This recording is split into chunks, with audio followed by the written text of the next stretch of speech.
जहां बनते हैं देश के गौरव, इंडिया का एकमात्र ऐसा कोचिंग इंस्टीट्यूट जहां कैडेट्स को ट्रेन किया जाता है आने वाले डिफेंस एग्जाम के अनुसार।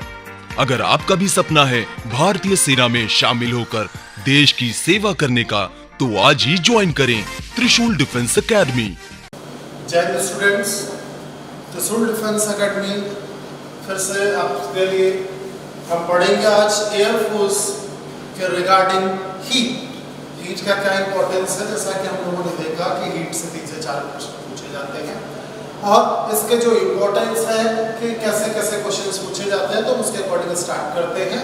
और हमने पहले डिस्कस किया है कि हम यहाँ पे ना ही न्यूमेरिकल पोर्शन छोड़ सकते हैं और ना ही थ्योरेटिकल पोर्शन, तो हम इसमें छोटे छोटे पॉइंट्स को लेते हुए चलेंगे और न्यूमेरिकल भी डिस्कस करेंगे। तो सबसे पहले हम बात करते हैं, जो फर्स्ट पॉइंट है हीट। उष्मा होता क्या है, what exactly the heat is. उष्मा क्या होता है, तो हम लोग सबसे आसानी से जो वर्ड कहते हैं कि हीट क्या है, heat is a kind of energy, heat is a form of energy.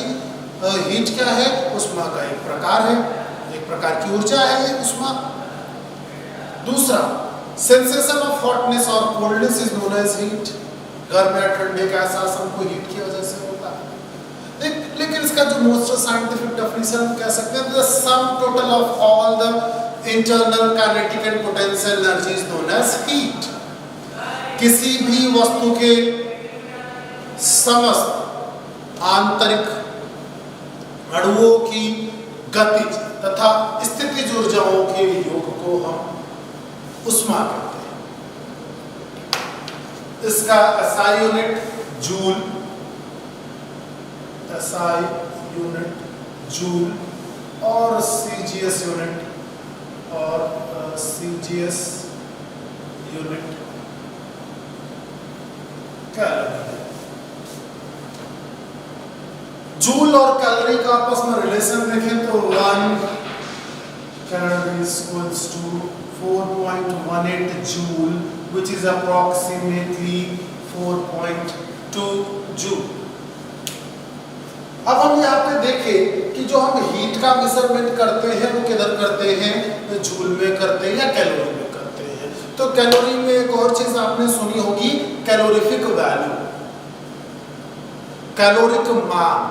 Caloric मान क्या होता है, तो कैलोरिक मान एक फ्यूल को मेजरमेंट करने के लिए हम करते हैं कि कौन सा फ्यूल अच्छा है और कौन सा फ्यूल रिलेटिवली अच्छा का मतलब फ्यूल जितने भी हैं उनको सब तो हमारे लिए यूजफुल है। फ्यूल है तो वो यूजफुल है। फ्यूल क्या है, ईंधन क्या होता है कि जिस भी चीज को हम जला करके ऊर्जा लेते हैं उसे हम फ्यूल बोलते हैं, ईंधन बोलते हैं। अब ये फ्यूल और ईंधन की जब हम बात करते हैं उसको हम बर्न कर रहे हैं, तो बर्न करके वो एनर्जी मिलती है। लेकिन आप देखें कि पहले हम लोग लकड़ी जलाते थे, फिर कोयला, फिर अब हम खाना बनाने के लिए किस चीज का यूज क्या करते हैं, पेट्रोलियम गैसेस LPG का यूज करते हैं। क्यों LPG का यूज क्या करते हैं, तो उसी के लिए हम लाते हैं कैलोरीफिक वैल्यू कि किसी भी पर्टिकुलर फ्यूल के कितने अमाउंट को हम बर्न करें और उससे हमको कितनी कैलोरी एनर्जी मिलेगी, उसे हम कैलोरीफिक वैल्यू बोलते हैं। अगर किसी भी पर्टिकुलर फ्यूल के 1 ग्राम को हमने बर्न किया और हमको 10 कैलोरी ऊर्जा मिली, तो हम बोलेंगे उसकी कैलोरीफिक वैल्यू है 10 कैलोरी।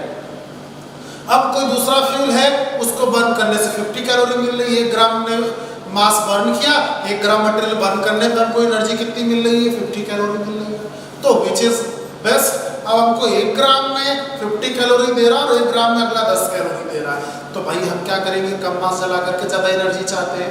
तो हमारे लिए अच्छा फ्यूल कौन है, जिसकी कैलोरीफिक वैल्यू ज्यादा है, मींस जिस ईंधन को बर्न करके हमको ज्यादा कैलोरी मिलती है, मींस ज्यादा हीट हमको मिलता है। अब देखें कि हीट के साथ हमारे पास एक और चीज आता है कि हीट के साथ आता है टेम्परेचर। टेम्परेचर, टेम्परेचर ताप क्या होता है, व्हाट इज टेम्परेचर। तो temperature is a physical quantity. Temperature is a physical quantity which tells us the direction of flow of heat. ताप वह भौतिक राशि है जो उष्मा ऊष्मा के प्रवाह की दिशा को निर्धारित करती है। Temperature is a physical quantity which defines the direction of flow of heat. The heat flows itself from higher temperature to lower temperature. ऊष्मा का जो प्रवाह है वो उच्च ताप से निम्न ताप की ओर हुआ करता है। जिसका टेम्परेचर ज्यादा होगा उससे कम टेम्परेचर वाले की तरफ हीट जाएगी। इंडिपेंडेंटली उस पर डिपेंड नहीं करता है कि किसका हीट ज्यादा है किसका हीट कम है।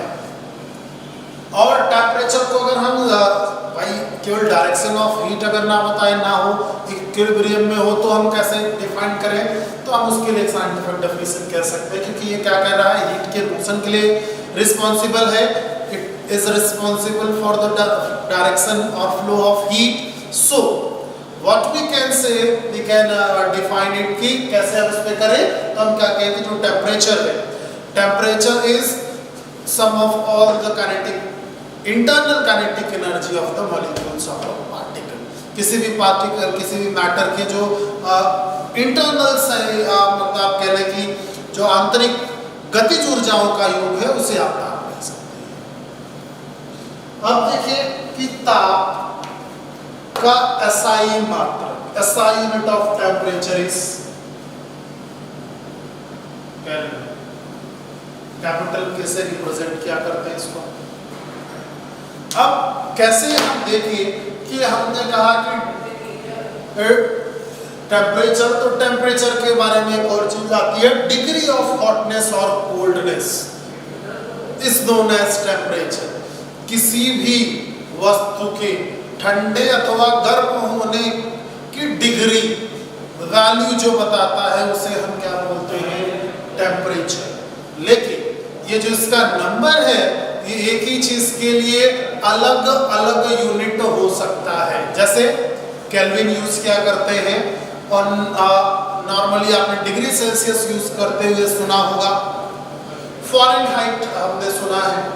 अब देखें कि अगर हम ह्यूमन बॉडी के टेम्परेचर की बात करें, मानव शरीर के तापमान की बात करें, तो दैट इज 37 डिग्री सेल्सियस।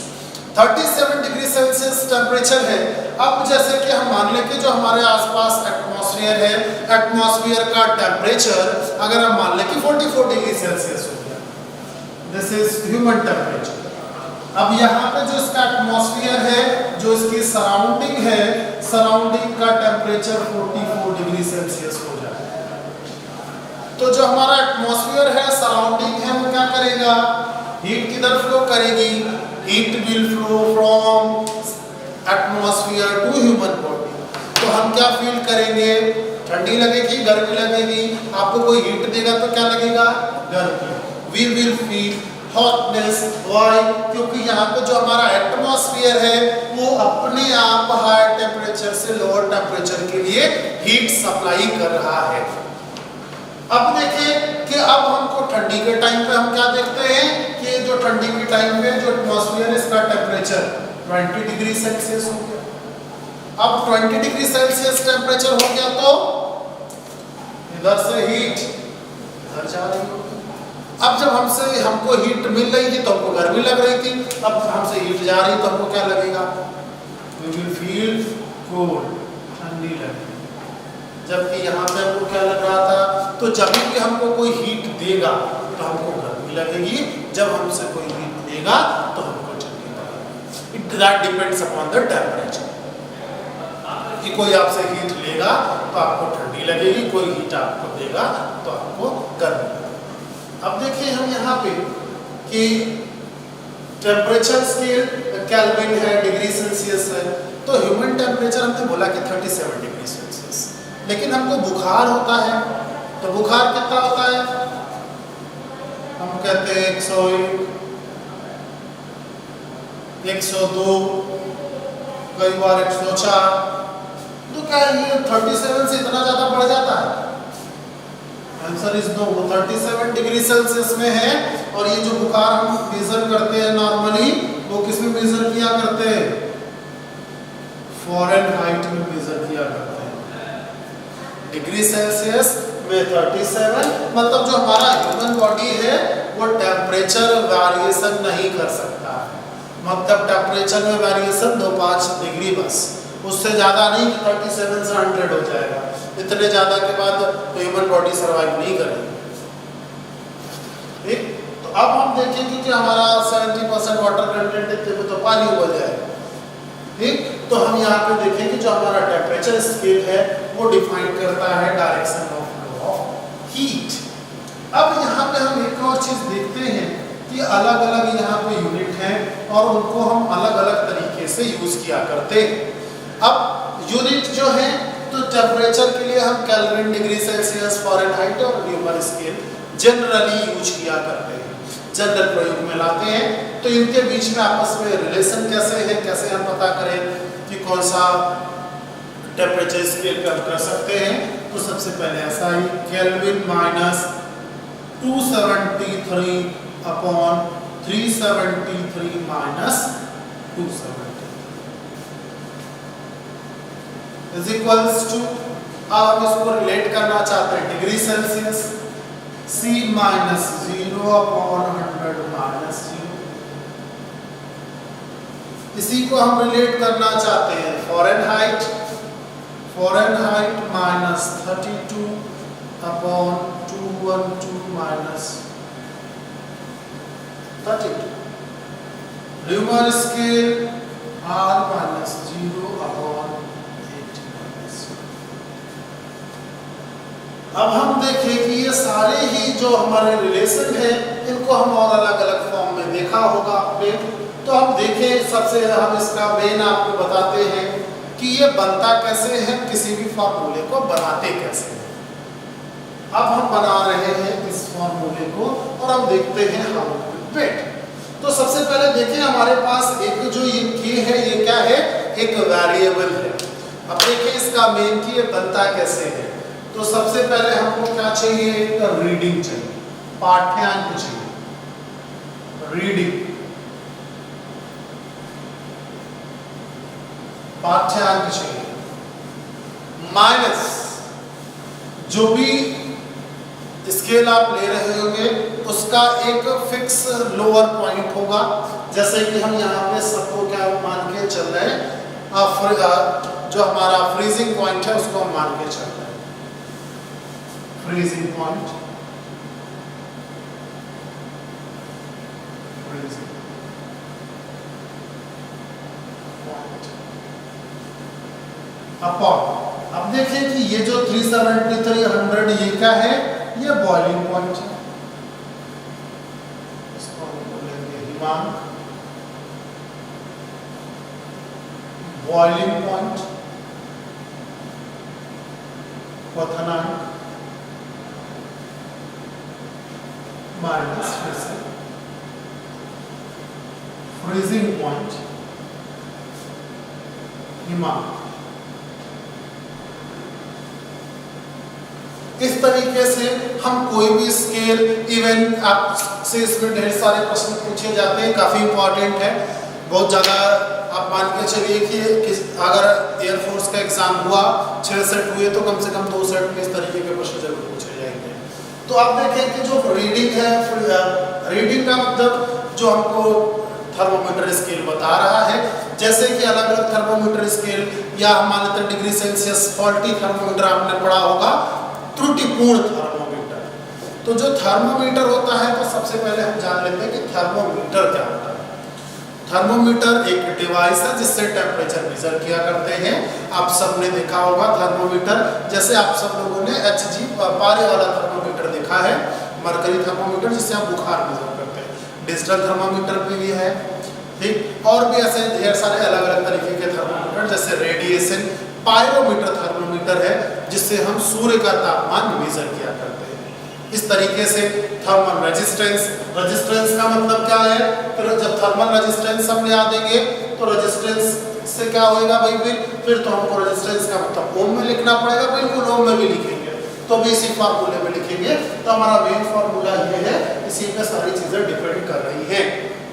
ठीक, जैसे इसका रिलेशन करें तो हम इसको लिखें, इसको और सॉल्व करें तो हम लिख सकते हैं k minus 273 upon 100 is equals to c upon 100 is equals to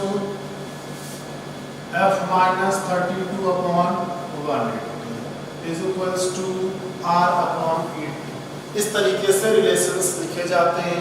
दो किसी को रिलेशन लिखना हो तो और आसान, जैसे हम डिग्री सेल्सियस तो लिखें k minus 273 is equals to degree Celsius में हो जाएगा, या c upon 100 is equals to f minus 32 upon 180, 0 से 0 कैंसिल, 2 से 5 इधर 9 तो मिल गया c by 5 is equals to f minus 32 upon 9।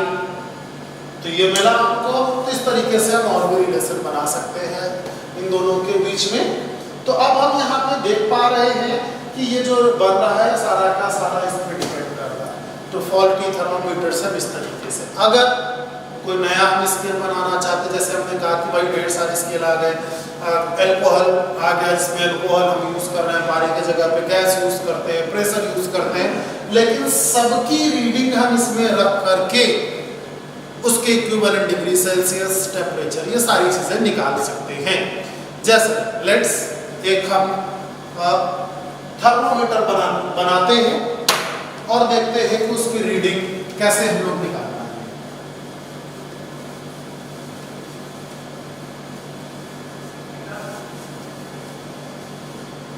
अब हम लोग स्केल बनाते हैं और हम स्केल बनाएंगे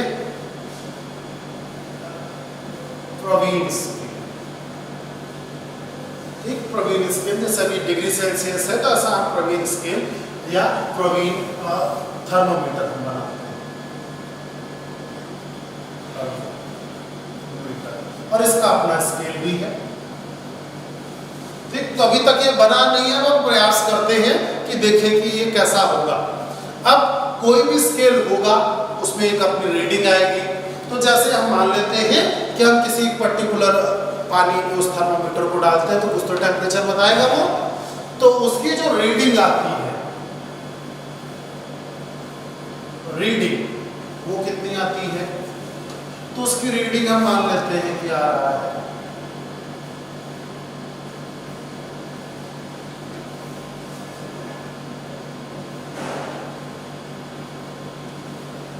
59 degree on Praveen scale.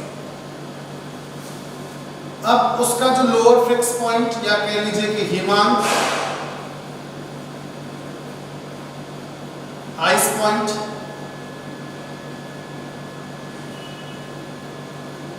Freezing point है।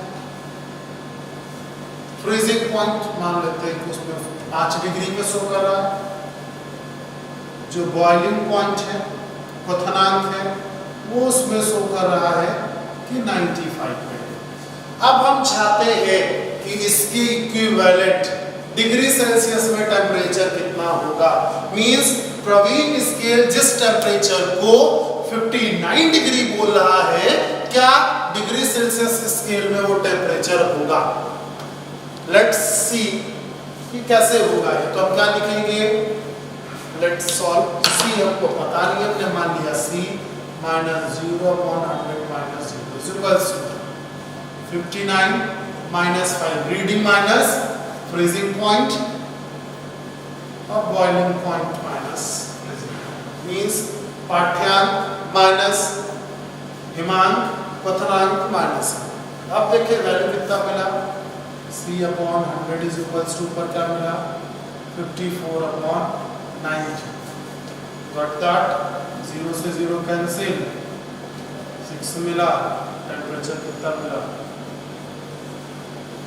60 डिग्री सेल्सियस। प्रवीण स्केल जिस टेम्परेचर को 59 बता रहा है वो डिग्री सेल्सियस में कितना होगा तापमान, 60 degree Celsius.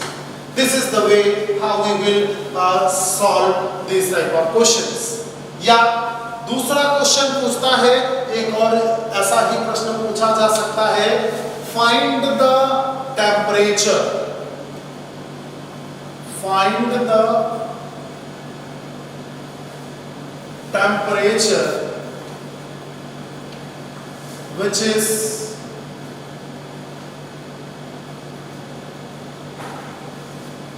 same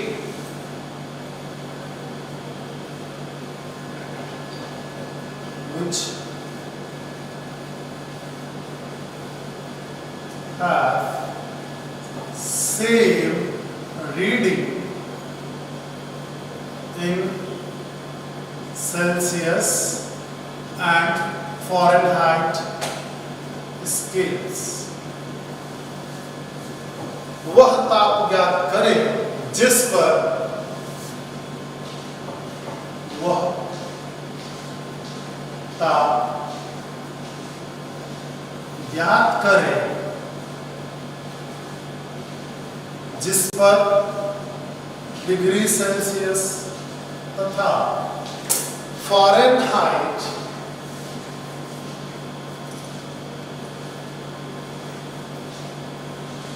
thermometer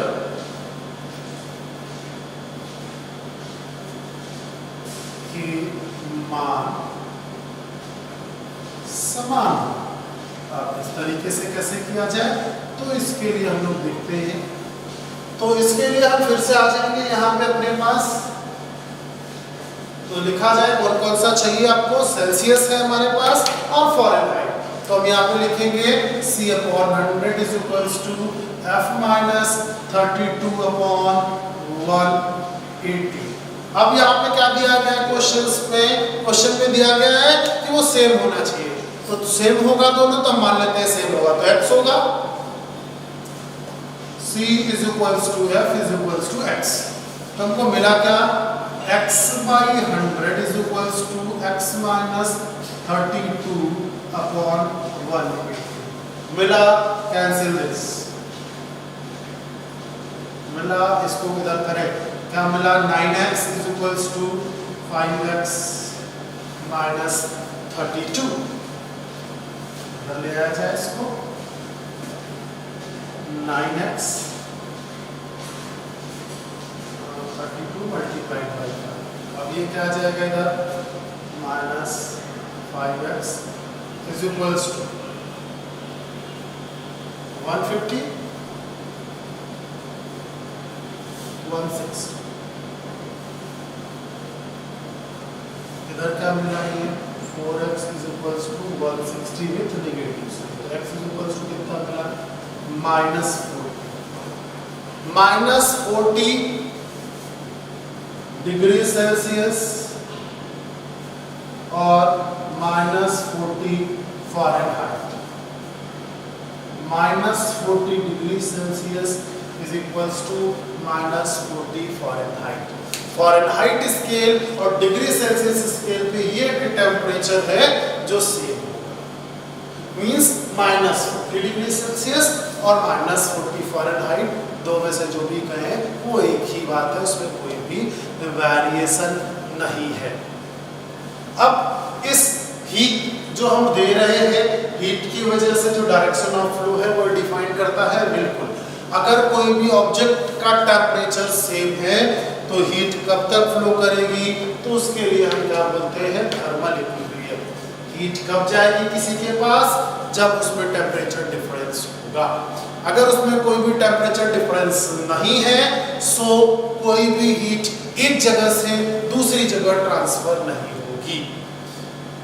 for example, जैसे कि हम लोगों ने अभी बात करी कि हमको गर्मी लग रही है, एटमॉस्फेरिक कंडीशन मतलब एटमॉस्फेयर का टेम्परेचर ज़्यादा है, ठंडी लग रही मतलब एटमॉस्फेरिक टेम्परेचर। जैसे हम बोलते हैं कि किसी को बुखार आता है तो ठंड लगती है, क्यों, क्योंकि बॉडी हीट रेडिएट करती है, तो फिर उसको ठंड लगती है। वो दिस इज क्लियर, ये चीज़ जरूर याद रखिएगा। इसको आप सिंबॉलिकली भी लिख सकते हैं, इसको आप लिख सकते हैं ऐसे, reading minus freezing point upon, या इसको लोअर फिक्स्ड पॉइंट भी बोलते हैं, upon higher fixed point, higher fixed point minus lower fixed point. इस तरीके से इसको लिखा जा सकता है, एज योर कन्वीनियंस आप इसको लिख सकते हैं। अब ये तो बात हो गया कि कैसे टेम्परेचर से कैसे चेंज करते हैं और कैसे हम उस चीज को देखते हैं। हम देखें कि जब हम एक टेम्परेचर स्केल थर्मामीटर बनाया गया, अब अलग अलग तरीके से, जैसे हमने यहाँ पे देखा डिग्री सेल्सियस किसी अननोन से चेंज किया, सेल्सियस से फ़ारेनहाइट, लेकिन जब भी ये चेंज की बात आती है और ये चेंज कैसा हो कि कितना चेंज हुआ, तो फिर थोड़ी समस्या की बात है कि अगर दिया गया है if it is given that change इन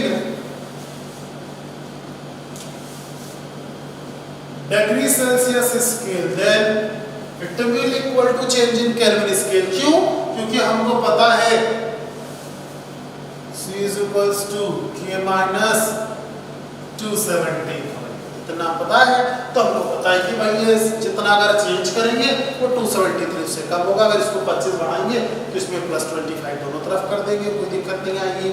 लेकिन अगर ये 25 डिग्री सेल्सियस में चेंज हो तो फ़ारेनहाइट में कितना चेंज करेगा, ये थोड़ा सा निकाल सकते हैं आप। लिखें if change in degree Celsius scale is 25 degree Celsius, then 25 degree, then find the change in Fahrenheit scale। यदि डिग्री सेल्सियस स्केल में ये चेंज कितना हो, 25 डिग्री का हो, तो फ़ारेनहाइट स्केल में ये चेंज कितना होगा। फार्मूला फिर से वही लिखेंगे, C/100 is equals to F minus 32/180, या इसको आप वही 5/9 सीधे लिख सकते हैं।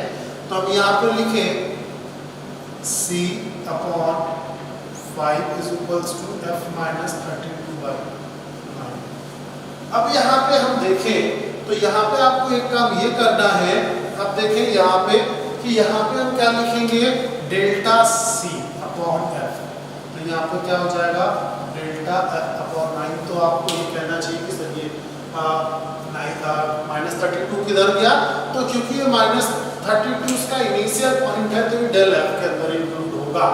क्यों? कि जो चेंज होगा, चेंज कैसा होगा, डेल C/5। तो जो चेंज इन C हुआ क्या हुआ, 25 हमको ये दिया गया है, 25/5 multiplied by 9 is equals to this. तो कितना मिल गया, 5। तो आपको मिल गया change in Fahrenheit scale is 45। जो हमको डिग्री सेल्सियस में 25 चेंज दिख रहा है, वो फ़ारेनहाइट स्केल में हमको कितना दिखाई देगा, 45 फ़ारेनहाइट में चेंज दिखाई देगा। This is how we will convert change। सबसे पहले हम लोगों ने देखा कि अगर कोई फॉल्टी थर्मामीटर है या कोई नया थर्मामीटर का नाम दे दिया जिसको आप नहीं जान रहे हैं, तो उसको कैसे निकालेंगे। फिर हमने देखा कि ऐसा कब होगा जब टेम्परेचर्स इक्वल होंगे, उसको आप निकाल सकते हैं। फिर हमने देखा कि अगर चेंजेस दिया गया है कि उसमें कितना चेंज किया गया, फिर उसमें से हम इसको इस तरीके से सॉल्व कर सकते हैं कि हमको यहाँ पे जो वैल्यूज दी गई हैं, तो चेंज जैसे डिग्री सेल्सियस में दिया गया 25, फ़ारेनहाइट में 45। Practice with the same questions like this. For further stay tuned with us. You may send out your questions to Trishul Defence Academy, we will get the solution. Thank you. जहां बनते हैं देश के गौरव, India का एकमात्र ऐसा coaching institute जहां cadets को ट्रेन किया जाता है आने वाले डिफेंस एग्जाम के अनुसार। अगर आपका भी सपना है भारतीय सेना में शामिल होकर देश की सेवा करने का, तो आज ही ज्वाइन करें त्रिशूल डिफेंस एकेडमी।